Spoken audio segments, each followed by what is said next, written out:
Mutton kilo 780 रुपया है अभी, तो आप लोग खाते रहिए।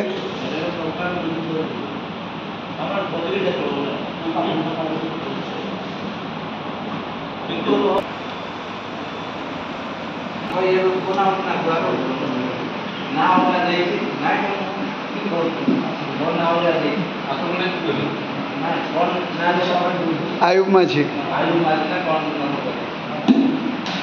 काली कथा होते पूरा मीरा